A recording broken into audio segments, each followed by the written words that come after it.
I'm done. This is a bad faith argument. You're not actually here to ask good questions. You're here to have bad faith straw man arguments. You're pathetic. This is a low, low bar. In April, the Supreme Court ruled that the Equality Act 2010 defines women as biologically female. That sex is real and that women can now feel safe that services and spaces designated for women are for women, and we are enormously grateful to the Supreme Court for this ruling. Yet 7 months on, institutions up and down the country have failed to implement the law after years of being misled by powerful lobby groups like Stonewall, who claimed that men who identify as women should be permitted into women's single-sex spaces under the Equality Act. I'm Connie Shaw, this is GB News Originals. On the 199th day since the ruling, women's rights campaigners protested in Westminster, calling for the ruling to be implemented. Institutions have been claiming that they are waiting for the Equality and Human Rights Commission to release guidance. In the meantime, women's rights campaigners claim many institutional policies remain unlawful by allowing men into women's single-sex spaces and say that there is no need to wait for guidance because the law is already crystal clear. We need some leadership because the law's the law. They don't actually need to wait for this guidance. They just need to say the Supreme Court made a ruling. Everyone understands it. It's perfectly simple and clear. You know, if something is meant to be for one sex or the other, then that's based on how you're born and you can't change that. And all we're saying is sometimes you need single-sex spaces and no one male should be in a women's space or women's sport or a women's prison. So the authorities, the employers, all kinds of organisations can simply act on that. They really don't need to wait any longer, and that's why we're here. We're saying stop waiting, it's the law. Trans rights groups counter-protest the women's demonstration. They advertise their counter-protest by telling people, don't talk to police, bring a mask, and bring your rage. I went to speak to them, or tried to. Would you mind saying a few words about why you guys are here today? I'm sorry, I'm trying not to interrupt. Sorry. Would you not like to get your voice across to why you're here protesting? You can listen to the people with megaphones, that's their job. Do you agree with what the people are saying down the megaphones? What? Do you agree with everything that's being said down the megaphone? I highly advise you turn on your brain, because if I am here... Please explain it to me. ...with the protest, do you think I'm going to agree with the protest or disagree? Well, as far as I was aware, this was a trans protest, but obviously there's Palestinian flags today, and obviously you're in a keffiyeh. We're GB News. Oh, that explains it. Why would you not want... Do you not want to convince people who maybe disagree with you as to your cause? I asked if they agreed with everything being said, as it was meant to be a trans rights protest, but there were chants about getting the so-called fascists and the far right off the streets, and many people were wearing keffiyehs in support of Palestine. I also wondered whether the young people at the protest knew about Sarah Jane Baker's history, who was leading the chants. Baker was convicted in 1989 for kidnapping and torturing a relative, leading to a 30-year sentence. Whilst in prison, he also attempted to murder a cellmate and cut his own testicles off and ate them. Can you tell me a little bit about your castration? What did you do with your testicles? I ate them. In 2023, he was cleared of all charges after chanting this at a protest. I was going to come here and be really fluffy and be really nice and say, yeah, be really lovely and queer and gay. No, if you see a turf, punch him in the face.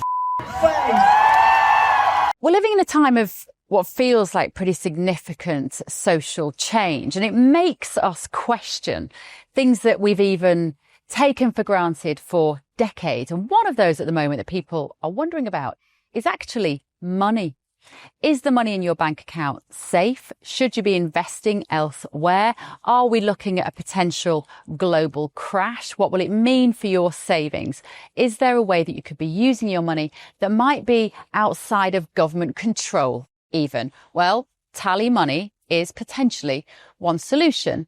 So I'm delighted to say that I'm joined today by the CEO and founder of TallyMoney, Cameron Parry. What is TallyMoney? Well, at TallyMoney, you basically get gold you can spend. So we give people an individual account in their name, everyday account. They get a sort code, an account number. They use that account just like they would pounds from their bank, but it's milligrams of gold that we brand as Tally. Okay. Why would you do that, though? What is the benefit to the customer instead of just having a normal pound sterling account? Gold's performance against the pound is above 11% per annum over the last 25 years on average. But we still need money in our daily lives, and we have savings. We know that it's good common sense and prudent to save up for things, not just live in credit. You know, whether it's a holiday or a rainy day, your retirement planning, you need to have money in your life, basically, that you can rely on, that's dependable, that nobody meddles with, that nobody can weaponise against you, which is another element of government control when it's the government currency, which we could talk about another time. And it should be pretty simple and straightforward, and that's what we deliver at Tally. And really, we just want people to feel safe and happy with their money. There was a time when the bigger your bank balance, the more confident you felt. Now it's like, I need to do something with it. I can't leave it there. In Tally, you can. Okay, brilliant. Cameron Parry from TallyMoney, thank you so much. Thank you, Bev.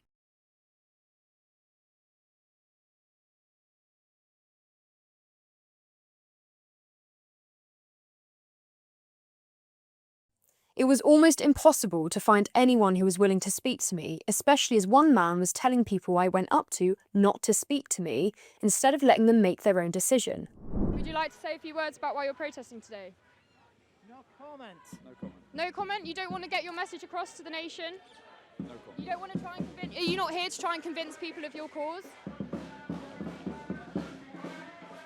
Would you like to say a few words about why you're protesting today? I don't want to say anything, sorry. Why is that? I'd rather not. Despite the man's best efforts to deter them, eventually someone was willing to speak to me, to the sound of anti-GB News chants. Trans people are just like everyone else. Yeah. Yes. Media crime. No, this... That's okay. Trans people are just like everyone else. We just want care, we just want health care, we just want to be treated like everyone else. That's all we are asking for today. And these people, the people who are standing on the other side of this, they want people in our community, people just like you and me, to be treated as the other. Why would you want others, people in your community, to be treated as the other? Lots of women say that they really want single-sex services. So, like women who may have been raped, want to have spaces away from all men, no matter how they identify. What would you say to that? I think that is a bad faith argument. The reality of the situation is that trans women, not men, trans women and other trans people are not predators. The statistics show us over and over again that trans women are not predators. But isn't it 2/3 of trans women in prison have been convicted of at least one sex offence? What do you say to that? That statistic is misleading. That is sexual crime. A lot of that is things like sex work. It is not sex predators. What about Isla Bryson? You cannot take one person and be like... Do you think he should be in a female prison? Can I be so real with you? This is a bad faith argument. Why can't you answer the question? Because it is a bad faith argument, and I'm not going to answer bad faith questions that are misleading. There are plenty of cisgender women, so women who are born biological women, who are sex predators. That is a fact. Anyone can be a sexual predator. But we cannot create this dichotomy, this idea that trans women are somehow predators. That is a lie.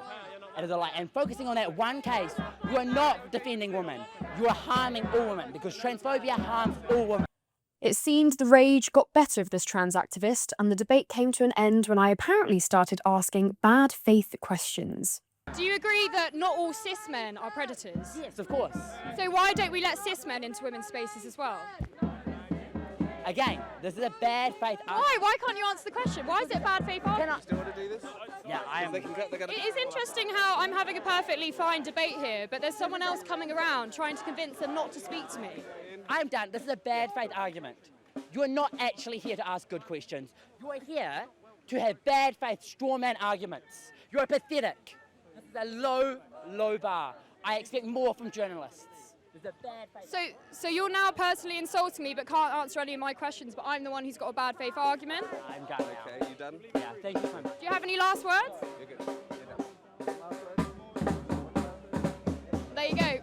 Apparently I'm pathetic for asking very, I would say, reasonable questions about women's safety. Amongst the protesters was Montgomery Toms with his infamous sign which reads "Trans flag equals mental illness."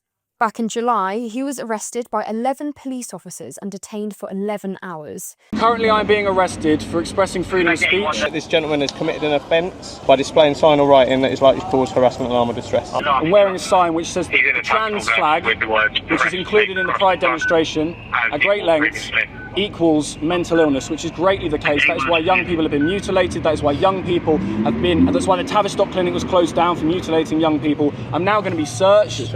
Apparently I'm provoking. Apparently what I'm doing is harmful. I've done nothing wrong. I've exercised my right to demonstrate. I've exercised my right to protest. I've exercised my inalienable rights, God-given. The UK used to be free. Did you remember those times? But in lockdown, we didn't see that, did we? We saw the police behave horrifically. We see what the police are doing now, cuffing me for what? Freedom of expression, freedom of speech, inciting nothing. I had calm, rational debates with people. I was not disrespectful. I love people. I'm a Christian.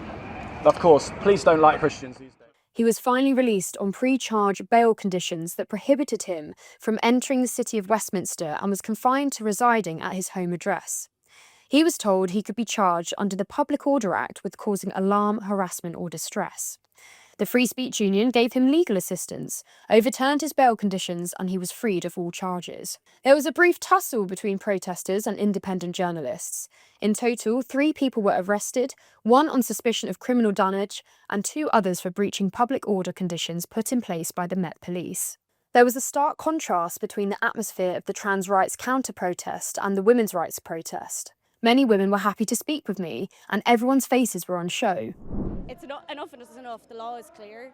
88 pages made it very clear no one's rights are being stripped, women's rights were reinforced, and it's just unacceptable. I'm glad to be here, to be in the presence of so many young people, and just say that, people think they're all old, like mostly old people are here.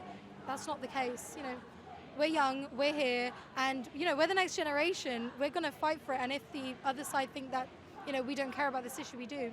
We really do. Maeve Halligan is the co-founder and president of Cambridge University Society of Women, the University of Cambridge's only single-sex society for women. The reaction to its creation proves her point about how difficult it is to be publicly gender-critical as a young person. The 3 founders have received a wave of online abuse from other Cambridge students and young people, including a petition set up to ban the society. At the counter-protest, nearly no one wanted to speak to me, but many of the young people here are very happy to, and at the counter-protest, everyone was wearing masks. No one is wearing masks here. Why do you think that the young people at the counter-protest wouldn't speak to journalists? Well, in part because they associate certain news platforms or publications with basically just an entire political belief set that they refuse to have anything to do with.